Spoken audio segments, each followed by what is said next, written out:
Hola, buenas noches.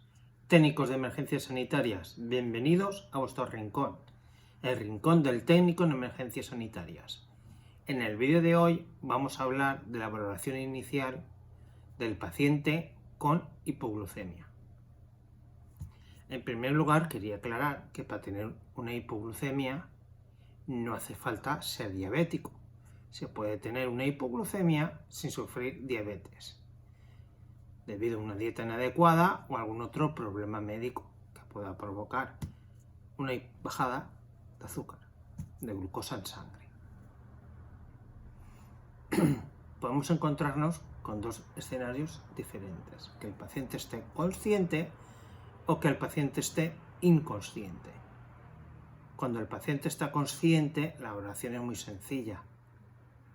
Se realiza una glucemia capilar y depende de los valores, se sabe si está bajo o no. Por debajo de 70 se considera hipoglucemia. Por debajo de 50 ya es una hipoglucemia urgente y por debajo de 30 ya es una emergencia médica. Y lo más normal es que el paciente esté inconsciente o esté a punto de perder el conocimiento. Incluso pueden llegar al coma si el nivel de glucosa es muy bajo en sangre. Es una patología fácilmente reversible, al menos en el momento de la emergencia, a través de la administración de glucosa intravenosa, pero claro, eso lógicamente no forma parte del soporte vital básico. Nosotros podemos administrar glucosa por vía oral y bajo orden de un coordinador médico o un médico que haya en el lugar. Entonces, una vez hemos determinado que la glucosa está baja, ya se puede decidir si hay que activar un recurso superior o no.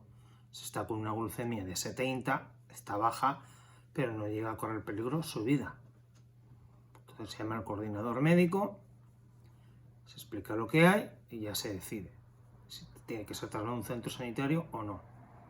Lo que sí que hay que tener en cuenta, si el paciente es diabético, si es insulino dependiente o es de antidiabéticos orales, porque en el caso de los antidiabéticos orales sí se debe de ser trasladado a un hospital, porque como dura más tiempo dentro del organismo, su absorción es más lenta, puede volver a entrar en hipoglucemia y tener un problema mayor.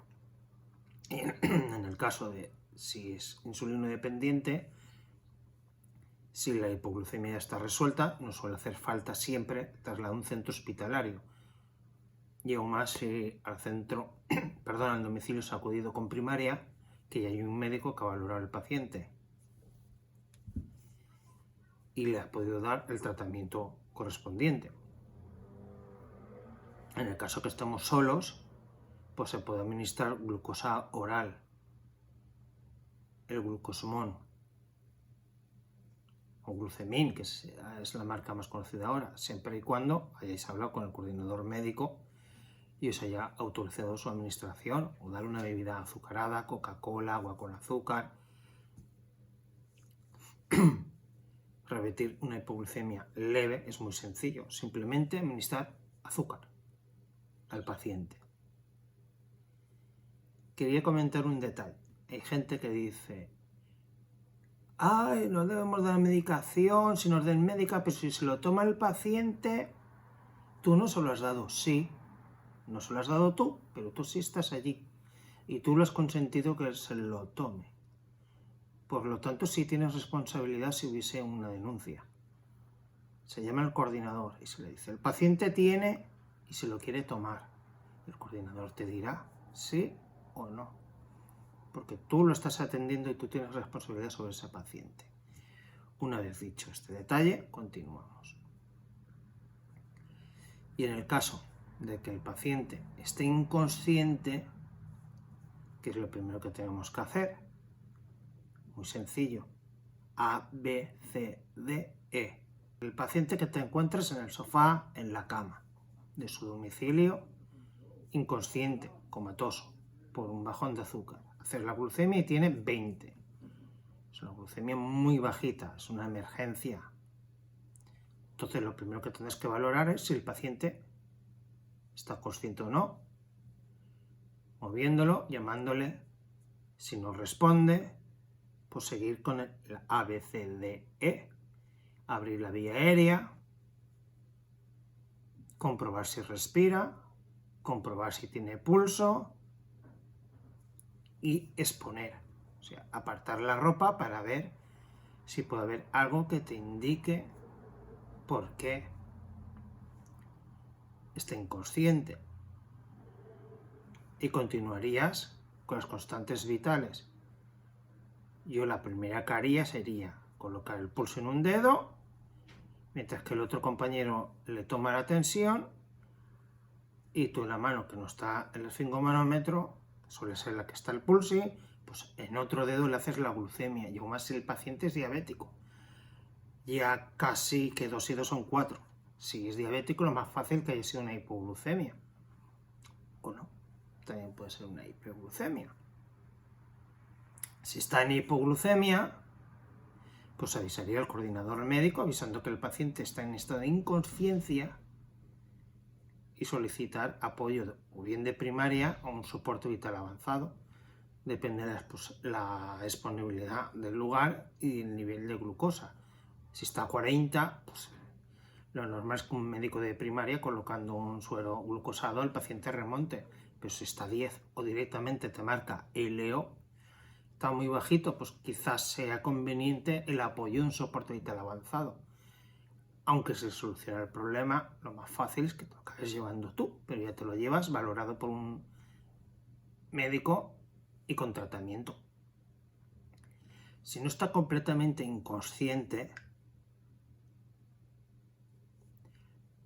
y lógicamente habrá que colocar cánula orofaringea. Habrá que colocar cánula orofaringea para abrir vía aérea.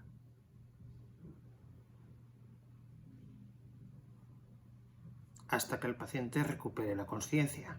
Que te das cuenta, porque rechazará el Goebbels, lo escupirá. O empezará a toser, se lo quitas, que te va a vomitar. Si el paciente no está completamente inconsciente, está estuporoso o adormilado, porque rechaza el Goebbels, que te has colocado el Goebbels y lo rechaza, eso es que no está completamente inconsciente, porque aún tiene reflejo nauseoso. Pues a ese paciente, con la autorización del coordinador médico, se le puede administrar glucosa por vía oral con una jeringuilla echándole gotitas en la boca para que vaya absorbiendo hasta la llegada de un sanitario superior, bien sea una unidad de soporte vital avanzado o un equipo de atención primaria de guardia de la población. Hay gente que le da por untar las encías con azúcar o echarle azúcar en la boca. Eso no es correcto, porque se te puede atragantar y hacerte una broncoaspiración. Poner un poquito de azúcar en la encía con el dedo, sí va a absorber, pero se va a hacer una pasta. Y si pones demasiado se puede atragantar. Es mejor con una jeringuilla gotita a gotita, que va a ir chupando, y con una gotita no vas a atragantar a nadie, ni con 2. No le eches un chorro en la boca si no está consciente del todo, porque se te va a atragantar. Y poco a poco irá recuperándose y acabará recuperando 100% la consciencia. Pues bueno, compañeros y compañeras, esto es todo en el vídeo de hoy. Espero que os haya gustado y, como siempre digo, nos vemos cuando suenan las sirenas. Buenas noches.